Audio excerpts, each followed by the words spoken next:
Hey, it's Jake Thompson here, your Chief Encouragement Officer, and welcome to a brand new episode of the Compete Everyday podcast. Today, we're going to talk about how to not let the start stop you from getting after it.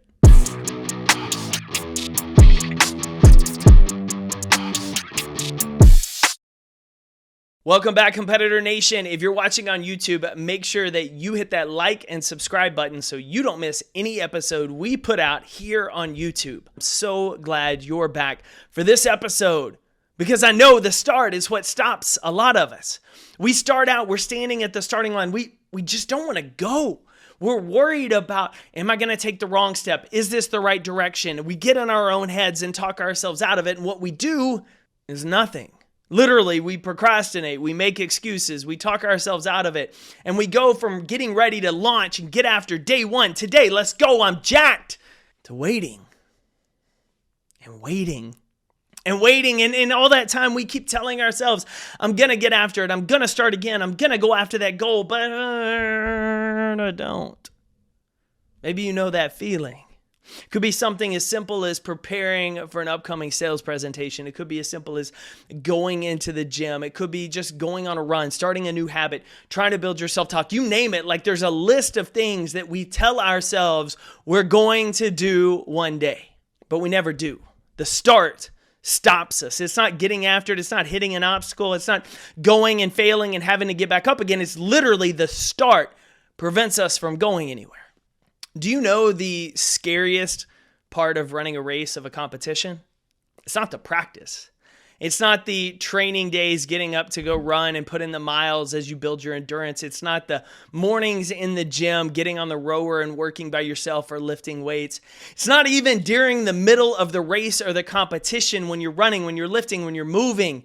It's not at the end when you cross the finish line. It's at the start. It's at the very beginning. That's when in a race, you're sitting at the stalls, you're at the starting line, you've got all this nervous energy in your stomach, your head's racing, your thoughts are running like, man, I don't know if I'm ready for this. Am I ready to go? Like, do I got to go to the bathroom? Am I going to poop myself on the course? Like, what's going to happen? It's the start that's the scary part because in it, we allow our mind to start running, to start imagining all these things we might come across, to question whether we're actually prepared for this moment, to worry about what somebody else may or may not think about us. But once we start moving, once we start running, once we start competing, well, those thoughts start to change. They start to get quiet and we become focused on the task at hand.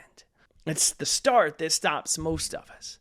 So how can we get into a better routine to be better about starting and not stopping ourselves so often? One of the first things we can do with the start is to break it down and prepare for it. A lot of times starting after a goal, starting on a new project, it's a little overwhelming. There's a lot going on. There's a lot of different directions we can go. There's a lot of steps entailed between the starting line and the finish line. And because there's a lot of steps, we get overwhelmed. We see so much work to do and we decide not to do anything.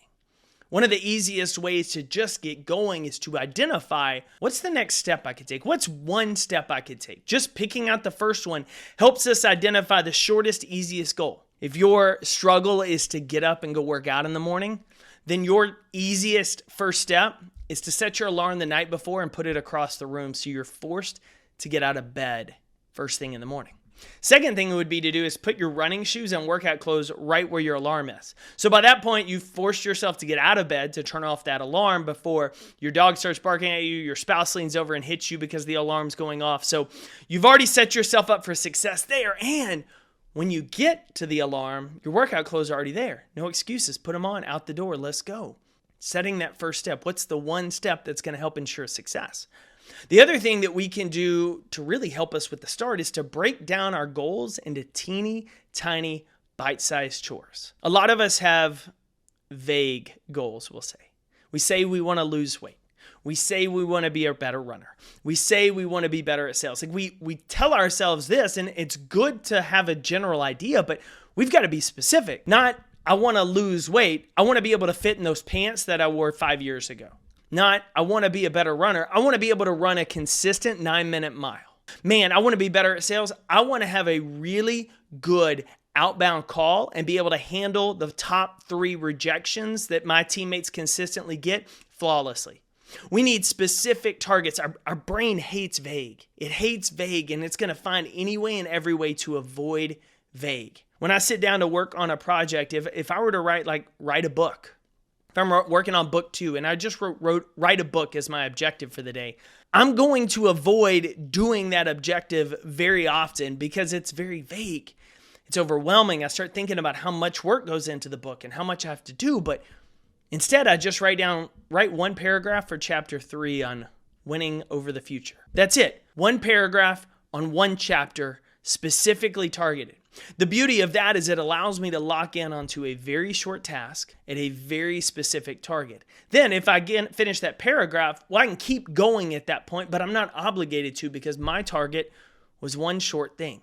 The better we learn to set bite-sized targets, the better we're going to be able to achieve it. One of my coaching clients, we were going through this recently about what are their goals for the month. And so we looked at what their big goals for each area was for the month. What was their personal life and what was their professional life. So we set a big goal for each. Then we said, if we're going to hit that big goal, what do we need to do this week? If we could break it down into 4 things. So each week had a goal. Well, then each week had a goal. So we had 4 objectives and 4 action steps that fed into the 1 month goal. From there, we broke those week goals down into 5 little bites. Something that if we did every single day would make sure that we hit that target. So instead of setting a vague goal that I need to redo client paperwork, we have a target that today I'm going to redo the client contract focusing on this specific section. And tomorrow I'm going to work on the email template that I use to send new clients. See, the more detailed we become in our steps, the more chances we have for success with them because we're giving ourselves a short little target with which to reach. If you read my book, if you've heard me talk about it on the podcast, the first time I ran a half marathon and got myself into a little bit of trouble running that race, it was the idea of stop focusing on the 11 miles I have left and just play a giant game of tag with the other racers on the course. That's what got me through to the finish line because my brain was going into overdrive. It was telling me everything I sucked at, how I wasn't going to make it, how much work was left, and it was setting me up for success, this little thing inside. But as soon as I gave it a target, as soon as I started playing a game and it was with teeny tiny little bites right in front of me, I became more productive. I stopped listening to that critic inside and became focused on the task at hand. See, the reason the start stops most of us is because we've set too vague a goal. We're not looking for just the next step. And then we haven't broken down the course into little bitty steps. If you were running a marathon and you're sitting at the starting line and you're freaking out and you've got nerves going and you're antsy and you're freaking out about the race and you're wondering if you're going to finish it, if you'd had a coach or if you'd trained yourself to say, hey, listen, first objective, cross the starting line and get the race started. And as soon as I do that, I've looked at the map course. I know there's a band 200 yards past the starting line. So then my goal, just get past the band.